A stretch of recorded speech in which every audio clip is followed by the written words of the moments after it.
இந்திய தேச வளர்ச்சிக்காக எதிர்பார்ப்போடு காத்திருக்கும் எங்கள் சகோதர சகோதரிகளுக்கு ஹெவன் ப்ளூவின் வணக்கங்கள்.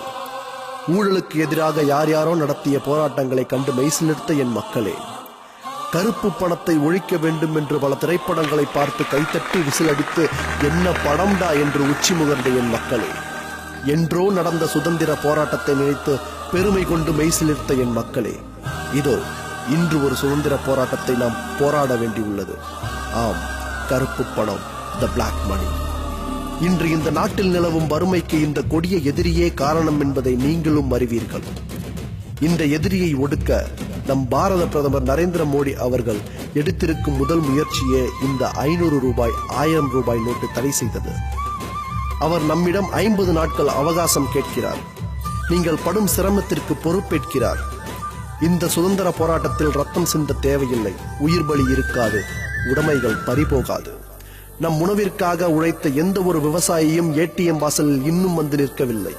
காரணம், வங்கியின் வாசலில் நிற்கும் அளவிற்கு அவனிடம் எதுவும் இல்லை. இந்நிலை மாற வேண்டும் என்பதே நம் அனைவரின் ஆசை. யுத்தகலத்தில் போராடும் நம் இந்திய போர் வீரர்களை ஒரு முறை நினைத்து பாருங்கள். இலவச சிம் வாங்குவதற்கும் ஐபோன், சிங்கர் ஷோ ஆடிஷன், இலவச டிவி, மிக்சி கிரைண்டர் வாங்குவதற்கும் மைல் நீள வரிசையில் காத்திருக்க முடிந்த உங்களுக்கு நம் நாட்டுக்காக ஏடிஎம் வரிசையில் நிற்க சிரமமாக உள்ளது எங்களுக்கு வருத்தம் அளிக்கிறது. ஒரு மிடில் கிளாஸ் மனிதனின் கேள்வி என்ன? கருப்பு பணம் வைத்திருப்பவனுக்கு தானே இந்த கவலை எல்லாம். நான் ஏன் கியூவில் நிற்க வேண்டும்? அதற்கு பதில் நம் நாட்டிற்காக போராடும் ராணுவ வீரன் தருவான். பாகிஸ்தான் வீரனுக்கும் எனக்கும் என்ன தொடர்பு? நான் ஏன் உங்களுக்காக என் தோளில் குண்டடிபட வேண்டும்? உணவுப் பொருட்கள், பெட்ரோல், டீசல், பால் என அனைத்தையும் வங்கியில் பணம் உள்ள அனைவரும் டெபிட் கார்டு மூலம் பெற்று பயன்பெறலாம். ஆனால் இந்நாள் வரை எல்லையில் போராடும் நம் வீரர்கள் போரின் போது கிடைக்கும் தண்ணீரை குடித்து இருக்கிற உணவை உண்டு போராடியதைப் போல இருக்கிற உணவை பகிர்ந்து உண்டு அளவாக அனைத்தையும் பயன்படுத்தி சுமார் 50 நாட்கள் நம் நாட்டிற்காக போராடுவோம். கருப்பு பணத்தை ஒழிப்பதற்காக போராடுவோம்.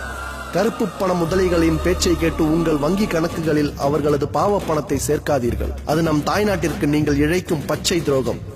2017 ஜனவரி 1 முதல் விடியும் நாள். நாட்டில் அனைவரும் சமநிலை உண்டாக வேண்டும். இந்த சுதந்திர போராட்டத்தில் பங்கு பெறுவதில் ஹெவன் ப்ளூ பெருமை அடைகிறது. கருப்பு பணம் வைத்திருப்பவர்களுக்கு கை கட்ட தேவையில்லை. நல்லதொரு விடியல் உண்டு. அன்று அனைவரும் சமம். 2020 இந்தியா வல்லரசு. அதற்குண்டான தேசப்பணி ஆற்ற அனைவரும் ஒன்றிணைவோம். நீங்கள் தேச போராளியா இல்லை தேச துரோகியா? நாங்கள் போராளிகள். ஜெய் ஹிந்த்.